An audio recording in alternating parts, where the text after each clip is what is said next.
So, hey, good morning. I hope you're all doing well. We're going to talk about another part of the Conch tutorials regarding security. This is a really important section, so take it seriously and follow through. Conch has several sections, and they all have security settings that you can set up for your safety.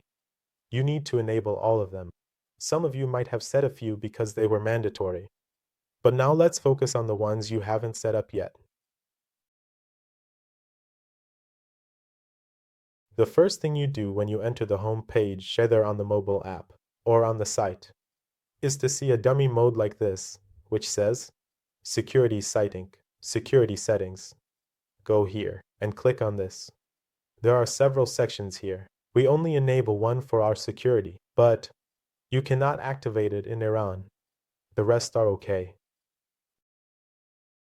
I spoke with them, and they plan to enable this for Iranians too. First, there's the password you set when signing up. To change it, go to the security section, click the person icon, and select Modify to edit your password. Enter your current and new passwords. If the current one is wrong, note it down. This feature isn't working for us now, but should be soon. For mobile, you'll receive an SMS when entering your phone number in settings. The default is UAE, so the SMS depends on your VPN. That means you click on Edit, and it will edit your password. You click on your current passport.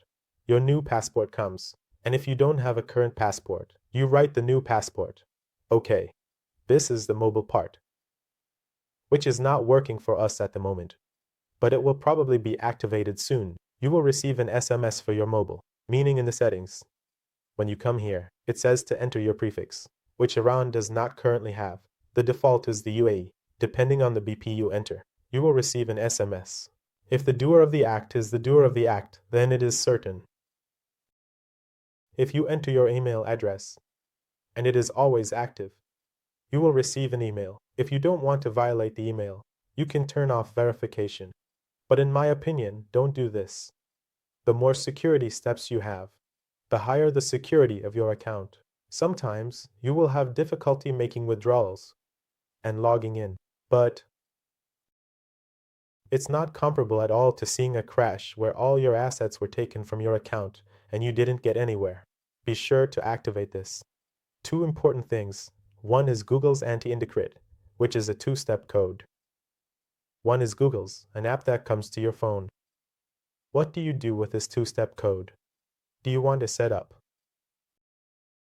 If you haven't activated, do it now. If activated, modify it. It provides a QR code and number to scan, giving a code, changing every 6 seconds. For login, withdrawal, or sensitive actions, it asks for the code. Some platforms had this feature, but now don't. The fun password is an extra password besides your main one. For big trades, especially with high leverage, it asks for this password. For high leverage trades or unusual withdrawals, it requires the fun password. Set it for specific leverage levels, and it asks for it during big moves. The connection period, and this is Syed Muhammad. The fund password is an extra password set alongside your main one. For big trades or high leverage, it asks for this password. You can set it for specific leverage levels. So for high leverage trades or unusual withdrawals, it requires the fund password. Ensure you set up the fund password. It's different from your main password and needed for withdrawals. Write it down safely to maintain security. If forgotten, click Forgot Password. Be sure to leave a password. This is what happened for the video and deep game for now. But I saw that sometimes on the leverage version, it asks for your password. There is another password besides this one. When you want to withdraw, you have to remember it somewhere. It doesn't have to be online. Remember it on paper to keep your security. If you forget, you will come here and type forget or password, and you won't be able to withdraw for 24 hours after you forget it. Remember that. After you edit it, you shouldn't be able to withdraw for 24 hours because it says that maybe a hacker has come and broken into the system and changed your password. So it's better if I don't let him withdraw for 24 hours. I'll make sure for myself. This is for their security. Make sure to remember this somewhere. Set up a fun password and set something that I didn't set up but I want to do now, anti-phishing.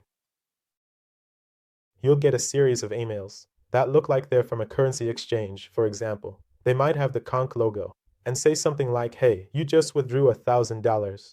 and they'll include a link for you to click. If you click that link, it takes you to a fake exchange page where you enter your username and password, and then your account gets compromised because that exchange isn't real. That's why they say to set up an anti-phishing code. What does it do? When you click on settings, it will ask you to enter a secret code that you create.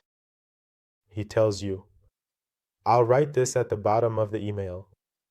This is a secret just between you and me. A little secret, you know. A code between you and me. For example, write something like whatever you like. For example, whatever what. You do this. You submit it, and it's over, but I usually block it after the video is over, and these 6 are the only ones that are active for us right now. Activate all 5 to ensure your accounts. Security. Write down your password, your Google backup code, your fund password, and your anti-phishing code. Don't keep them all in one place, not next to each other, so that if someone gets them, they'll have the whole story. Keep them in one place. Write them down on page 7 of 5 different books.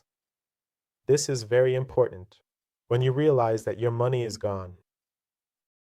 That's why I'm telling you this, to prevent your money from disappearing. It's really easy to get hacked, so make sure to follow these steps. Hopefully, nothing happens to you until the next video. Take care.